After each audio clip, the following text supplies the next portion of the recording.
Hi friends, welcome back to sports dictator channel. IPL 2024 అతి కొద్ది రోజుల్లో జరగబోతుంది. అండ్ ఐపీఎల్లో ఇంపాక్ట్ ప్లేయర్ చాలా ముఖ్యమైన వాడు. సన్ రైజ్ హైదరాబాద్ అయితే ఏ సీజన్లో కూడా సరిగా వాడుకోలేదు.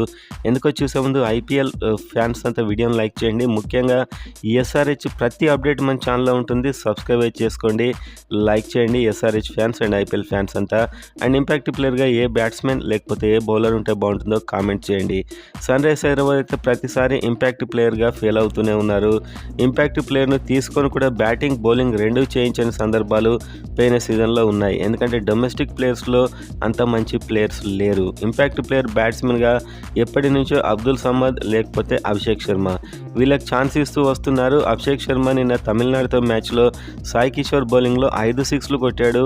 ఇండియా ప్లేయర్ అతను బౌలింగ్లోనే అంతలా బాదాడు, ఫామ్లో అవుతున్నాడు. అండ్ అబ్దుల్ సమద్ కూడా ఒక సెంచరీ కొట్టాడు జమ్మూ కాశ్మీర్ తరఫున 70 బాల్స్లో.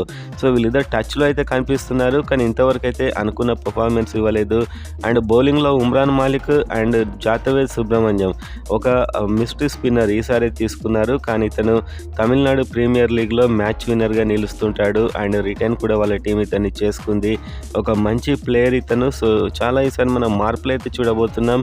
కానీ ఇంపాక్ట్ ప్లేయర్ కేటగిరీలో ఎప్పుడు కూడా సరైన విధంగా ఎస్ఆర్హెచ్ సెలెక్ట్ చేసుకోలేకపోతున్నారు. ఇంపాక్ట్ ప్లేయర్గా అయితే అబ్దుల్ సమద్ అండ్ అదేవిధంగా అభిషేక్ శర్మ అండ్ ఉమ్రాన్ మాలిక్, జాతవేద్ సుబ్రహ్మణ్యం, ఇంకా నటరాజన్ రావచ్చు, ఆకాష్ షిండే, చాలామంది ప్లేయర్స్ అయితే ఉన్నారు.